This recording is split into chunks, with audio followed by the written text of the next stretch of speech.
আমার সরল মনে একটাই প্রশ্ন জাগে, বিয়ে করছে ১.৫ মাস হলো, আর এই ১.৫ মাসের ভিতরে জামাই বাবুজির শৈল মাছ টাকি মাছ একটা বারের জন্য কি তার গাতার ভিতরে যায় নাই?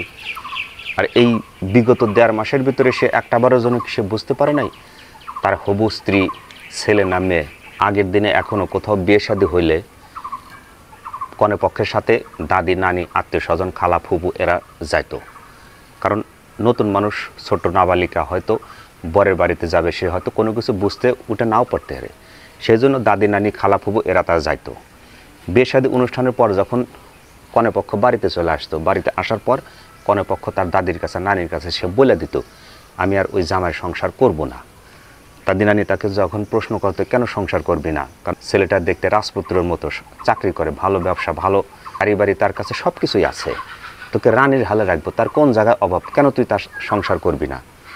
মেয়ে যখন এক পর্যায়ে সে বলেই দিত, না জামাইবাবু সব দিক দিয়ে ঠিক আছে, কিন্তু তার মেশিনে তেল মারে না, মেশিন যতটুকু আছে মেশিনে তেল মারে না, তেলের কোনো সাউন্ড নেই, অতএব ওই জামাই সংসার আমি আর করব না। বিগত ১.৫ মাস পরে হবু জামাই যখন সে বুঝতে পারে তার হবু বধূ সে ছেলে, আমার সরল মনে একটাই প্রশ্ন জাগে ঘুরে ঘুরে, তাহলে এই ১.৫ মাস সে কেমনে চলছে? নিঃসন্দেহে এই ১.৫ মাস হয়তো তার হবু বউ সে বলছে, সামনের দরজায় একটু সমস্যা আছে, চৌকাঠ ভাঙ্গা আছে, চেঁচা করে আওয়াজ হয়, তুমি এই ১.৫ মাস আপাতত পিছনের দরজা দিয়ে কাম কাজ করো, অর্থাৎ পিছনের দরজা দিয়ে তুমি আসা যাওয়া করো। হবু স্বামী সেও যখন ভাবছে যে সামনের দরজা দেওয়া হয়তো অনেক একটু বড় হয়, প্রশস্ত হয়, পিছনের দরজা ৫ বাড়ির দরজা সাধারণত চিপা চাপা ছোট্ট একটা গলি হয়, কারণ মানুষ খুব ইমার্জেন্সি প্রয়োজনের জন্য পিছনের দরজা হয়তো সে ব্যবহার করে। দীর্ঘ ১.৫ মাস হয়তো পিছনের দরজা সে ব্যবহার করার পর হবু জামাই সে বুঝতে পারছে, না এইভাবে আর চলে না, পিছনের দরজা দিয়ে আর কতদিন কাজকাম করব। জামাই যখন Kolkata herbal, Indian herbal, Unani herbal দাওয়া টাওয়া খায়, সে আজকে সিদ্ধান্ত নিছে পিছনের দরজা দিয়ে আমরা আর কাজকাম করবো না, আজকে সামনের দরজা দিয়ে কাজকাম করব। যখন সামনের দরজা দিয়ে কাজকাম করার জন্য সে প্রস্তুত নিচ্ছে, তখন সে বুঝতে পারলো এইটা মেয়ে না, এইটা ছেলে। বর্তমান জামানায় অসংখ্য ছেলে আছে এসএসসি পাশ করে না, ক্লাস 8-এ ওঠে না, তার আগে কোথাও দড়ি ছিঁড়া বেড়া ভেঙে নিয়ে এসে বিয়ে করে বাড়িতে নিয়ে এসে হাজির, অথচ জামাই বাবুজি দীর্ঘ ১.৫ মাস পরেও সে বুঝতে পারে নাই তার স্ত্রীটা ছেলে না মেয়ে।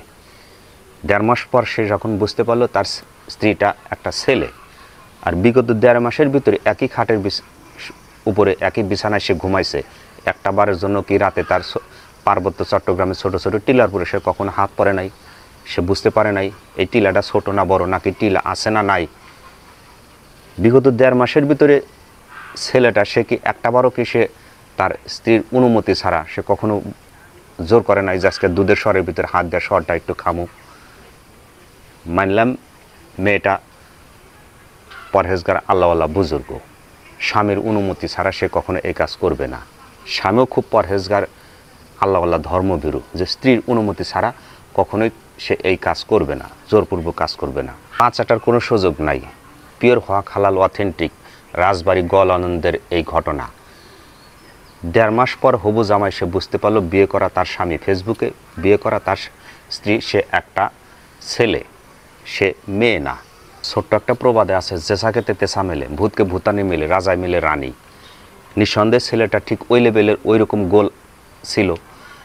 যদি গোলই না হতো ১.৫ মাস পর কেন এই জিনিসটা প্রচার হবে? তার হবু বধূ সে একটা ছেলে।